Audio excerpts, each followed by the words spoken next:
Like what do you call this in Russian? Sloan, elephant. Elephant. Yeah, the sloan, yeah.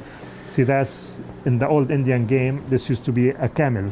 اگر آپ chess forum cafe کے مالک عماد کچان سے شطرنج کے بارے میں بات کرنا شروع کریں تو آپ کو گھنٹوں نہ صرف باتیں کرنے کے لیے تیار رہنا چاہیے بلکہ غالباً ایک بازی کھیلنے کے لیے بھی۔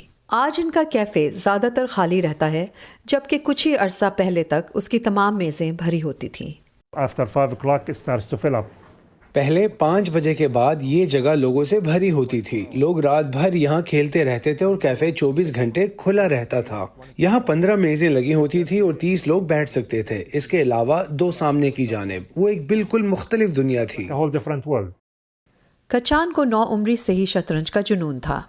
25 برس پہلے انہوں نے اپنے رشتہ داروں سے کچھ رقم ادھار لے کر نیو یارک سٹی میں واقع شطرنج کے ایک تاریخی اسٹوڈیو کو بحال کیا۔ In a place اس اسٹوڈیو کو یوکرینی نژاد روسی نکلس روزولیمو نے، جو کہ شطرنج کے گرینڈ ماسٹر تھے، 50 برس پہلے کھولا تھا۔ کچان نے دن رات کیفے کی بحالی میں صرف کر دیے اور 1995 میں اسے کھولا۔ سال 2020 میں عالمی وبا کے باوجود وہ اسے کھلا رکھنے میں کامیاب رہے، جس کے لیے انہیں اپنا کچھ بیش قیمت شطرنج کا سامان آن لائن فروخت کرنا پڑا۔ موسم بہار کی آمد اور بڑی تعداد میں لوگوں کی ویکسینیشن کے بعد اب کچان کیفے میں زیادہ لوگوں کو دیکھ رہے ہیں، اور نیٹ فلکس پر کوئنز گیمبٹ نامی شو کی وجہ سے بھی شطرنج میں لوگوں کی دلچسپی بڑھی ہے، جو ان کے لیے خوش آئین ہے۔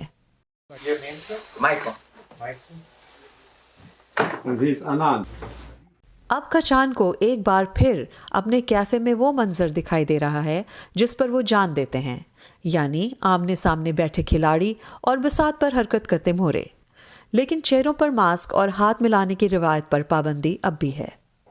شطرنج کی طرح زندگی بھی کیا چال چل دے کچھ پتہ نہیں ہوتا۔